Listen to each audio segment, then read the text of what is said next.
નમસ્કાર વિદ્યાર્થી મિત્રો, લોજિકલ બ્રેન યુટ્યુબ ચેનલની અંદર હું ધરમ બિલડિયા આપનું હાર્દિક સ્વાગત કરું છું.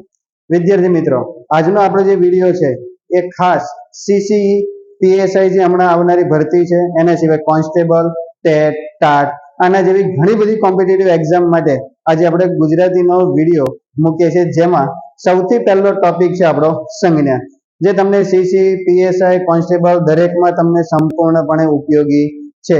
તો સંજ્ઞા કોને કહેવાય અને કેવા કેવા પ્રકારની સંજ્ઞાઓ છે, આપણે સામાન્ય રીતે કેવી રીતે ઓળખી શકીશું સંજ્ઞા શું છે? તો ચાલો મિત્રો, આવા જ વિડીયોને આપણે શરૂઆત કરીએ. તો જોઈએ, ટોપિક છે સંજ્ઞા. તો સૌથી પહેલા આપણને એમ થાય કે સંજ્ઞા કોને કહેવાય? તો કે જો પ્રાણી, પદાર્થ અને માણસને ઓળખવા માટે જે નિશાની વાપરીએ છીએ, કોને? તો કે પ્રાણી હોય, પદાર્થ હોય કે માણસ હોય, આમાંથી કોઈ પણને ઓળખવા માટે આપણે જે નિશાની વાપરીએ છીએ તેને નામ કહેવાય છે. કારણ કે ચોક્કસ વ્યક્તિ, વસ્તુ કે પદાર્થને નામ હોય તો એ નામ એ પોતે એક શું છે? સંજ્ઞા છે. તો અહીંયા શું કહેવાય? એને નામ છે, નામ કહેવામાં આવે. અને નામને સંજ્ઞા તરીકે પણ ઓળખવામાં આવે છે. એટલે પર્ટિક્યુલર આપણે એમ કહી શકીએ કે નામ એ સંજ્ઞા છે, ક્રિયા છે એ પણ પોતે ચોક્કસ એક નામ છે, સંખ્યા એ પોતે એક નામ છે. તો આવા જે પણ જે નામ દર્શાવે છે, આપણે ટૂંકમાં એને આપણે સંજ્ઞા તરીકે ઓળખી શકીએ. ત્યાર પછી આગળ કહે છે, દાખલા તરીકે શ્રેયા, જો એ ચોક્કસ વ્યક્તિ નામ છે. હાર્દિક, અનુરાગ, કશ્યપ, સિંહ, વાઘ. ત્યાર પછી છે હાથી, મોર, પોપટ, ચકલી, પંખો, ટેબલ, ખુરશી વગેરે આપણા જુદા જુદા નામથી આપણે શું કરીએ છીએ? ઓળખીએ છીએ. જો મિત્રો, આ બધાના જુદા જુદા નામ છે. પર્ટિક્યુલર આપણે બધાને શું કે કોઈ પણ એક નામથી આપણે શું કરીએ? ઓળખીએ છીએ. તો પર્ટિક્યુલર એક નામથી ઓળખો ને તો એ નામને શું કહેવાય? એક સંજ્ઞા કહેવાય.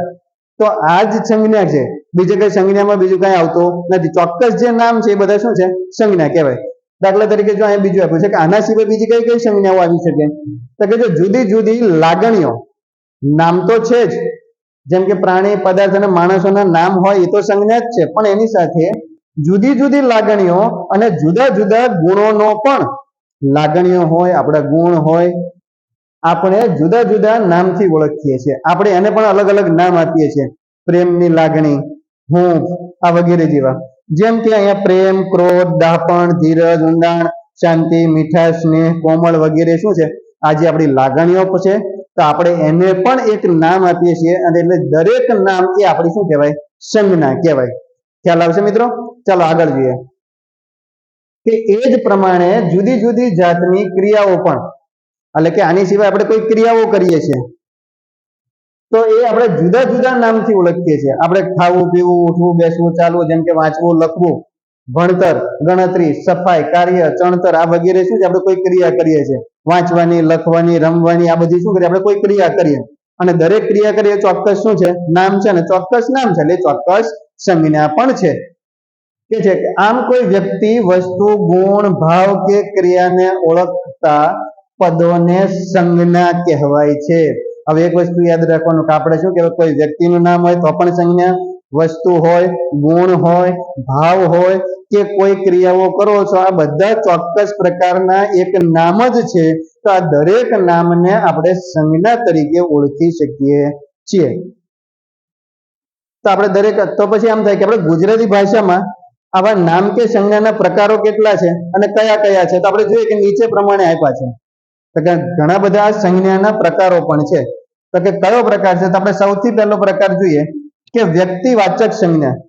વ્યક્તિવાચક સંજ્ઞા એટલે શું? તો કે આપણે હમણાં જોયું કોઈ વ્યક્તિનું ચોક્કસ નામ કેવું આપવામાં આવ્યું તો આપણે એને વ્યક્તિવાચક સંજ્ઞા તરીકે ઓળખી શકીએ. જેમ કે અહીંયા વ્યાખ્યા છે કે વ્યક્તિ કે પદાર્થને, કોને?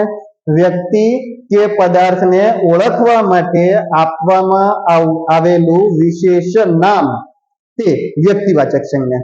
હવે અહીંયા કોઈને વ્યક્તિને ઓળખવા માટે આપણે કોઈ ઓળખ માટે કોઈ વિશેષ નામ આપીએ ને તો એને વ્યક્તિવાચક સંજ્ઞા કહેવાય. દાખલા તરીકે આપણે જોઈએ, જેમ કે હિમાલય, ગંગા, સાબરમતી, ભારત, અમદાવાદ, ઈડર, સૂર્ય, ચંદ્ર, કારતક, સોમવાર, વડ, પીપળો, લીમડો વગેરે. આ દરેક આપણે શું છે? ચોક્કસ નામથી ઓળખીએ છીએ. કોઈ ચોક્કસ નામ છે, અમદાવાદ તો એ ચોક્કસ નામ કહેવાય. તો આવા દરેક નામથી ઓળખીએ છીએ. તો આપણે કે આમ જે સંજ્ઞાઓ કોઈ ચોક્કસ એક જ વ્યક્તિ કે પદાર્થને દર્શાવે તે વ્યક્તિવાચક સંજ્ઞા કહેવાય. કોઈ એક જ વ્યક્તિ દર્શાવે. દાખલા તરીકે અમદાવાદ તો અમદાવાદ એક જ દર્શાવતું હોય. પછી જે વડ તો વડ એક જ હોય, કોઈ એક જ વડ દર્શાવતો હોય. સોમવાર મંગળવાર તો એ કોઈ નામ દર્શાવતો. આ દરેક શું છે, ચોક્કસ નામ દર્શાવે છે, માટે આપણે એને કહી શકીએ કે આ વ્યક્તિવાચક સંજ્ઞા છે. ચાલો આપણે મિત્રો હવે એના ઉદાહરણ જોઈએ. હવે તમારે ઓળખવાના છે કે આ સંજ્ઞા શીખ્યા પછી આપણે કેટલાક ઉદાહરણોમાં આવા જો પૂછાયા હોય તો આપણે કેવી રીતે સંજ્ઞા ઓળખી શકીએ છીએ. દાખલા તરીકે એક ઉદાહરણ છે, જો ગંગા ભારતની લાંબી નદી છે, તો અહીંયા લાંબી નદી કોણ છે, તો અહીંયા ગંગા. તો સ્પેશિયલ અહીંયા શું કર્યું, તો અહીંયા ગંગા એ શું થયું, અહીંયા ગંગા એ સંજ્ઞા તરીકે ઓળખાય, કારણ કે હમણાં જ આપણે કીધું ગંગા એ ચોક્કસ નામ છે. નદીનું નામ હોય, વ્યક્તિનું હોય, પદાર્થનું હોય, કોઈ પણ નામ હોય તો આપણે એને શું કહેવાય, સંજ્ઞા તરીકે ઓળખી શકીએ. આ ગંગા છે વ્યક્તિવાચક સંજ્ઞા તરીકે આપણે એને ઓળખી શકીએ. ચાલો બીજું ઉદાહરણ જોઈએ કે મુંબઈ દરિયાકાંઠે વસેલું શહેર છે, તો આમાં વ્યક્તિવાચક સંજ્ઞા શું થાય છે, તો અહીંયા થાય છે મુંબઈ. કેમ, તો કે મુંબઈ એ ચોક્કસ એક નામ છે. ચાલો મિત્રો ત્રીજું જોઈએ કે ધીરજ કાકા હંમેશા રમૂજી ટૂચકાઓ કહીને બધાને હસાવતા. તો અહીંયા કોણ હતું, ધીરજ કાકા એ શું છે, એ ચોક્કસ એક આપણે એમ કહેવાય કે વ્યક્તિવાચક નામ સંજ્ઞા કહી શકાય. તો ધીરજ કાકા અહીંયા શું થાય છે, સંજ્ઞા થાય છે, કઈ, વ્યક્તિવાચક. ચાલો ત્યાર પછી ચોથું ઉદાહરણ કે દિવાળીમાં બાળકો ફટાકડાનો આનંદ માણે છે.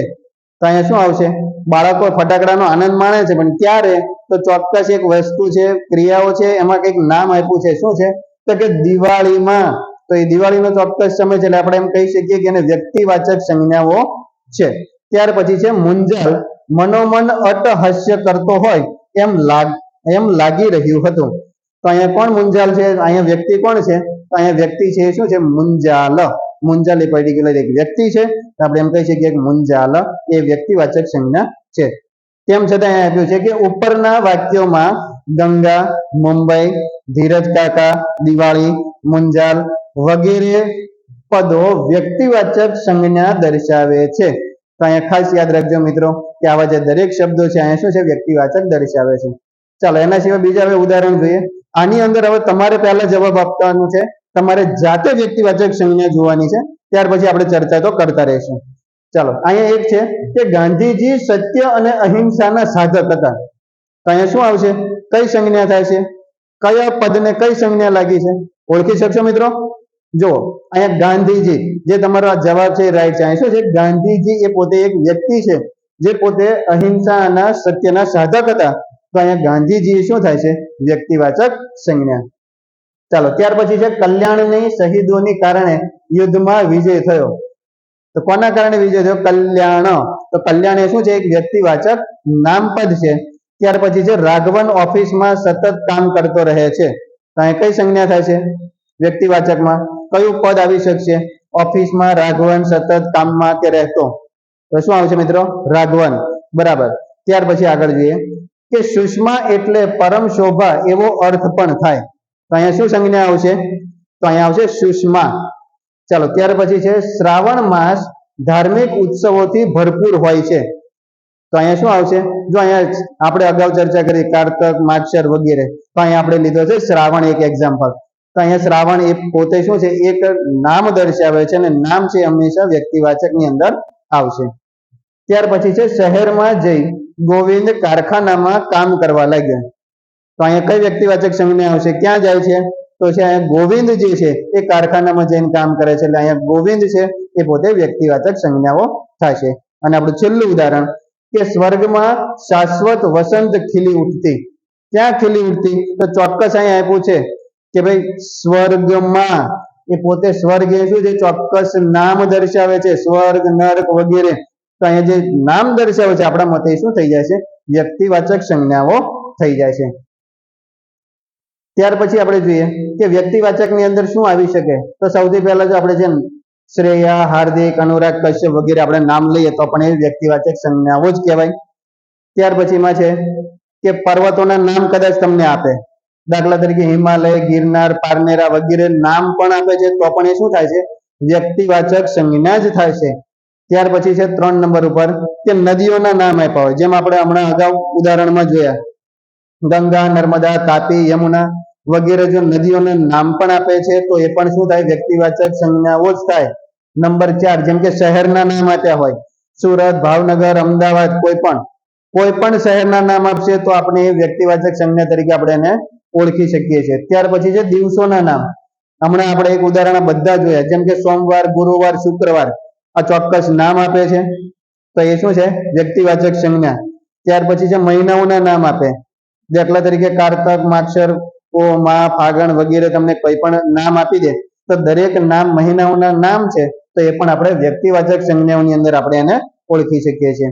અને ત્યાર પછી છે ગ્રંથોના નામ આપે, કે દાખલા તરીકે અહીં છે રામાયણ છે, ઋગ્વેદ છે, મુંડક ઉપનિષદ છે, તૈતરીય, ઐતરીય વગેરે તમે લઈ શકો. કોઈ પણ ગ્રંથના નામ આપો તો એ દરેક નામ છે એ શું છે? વ્યક્તિવાચક સંજ્ઞા તરીકે આપણે એને ઓળખી શકીએ.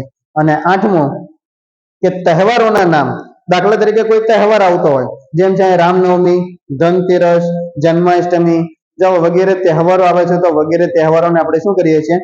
આપણે એને વ્યક્તિવાચક સંજ્ઞા તરીકે ઓળખી શકીએ છીએ. તો મિત્રો આ તો આપણા સંજ્ઞામાં પહેલો જે વ્યક્તિવાચક સંજ્ઞા.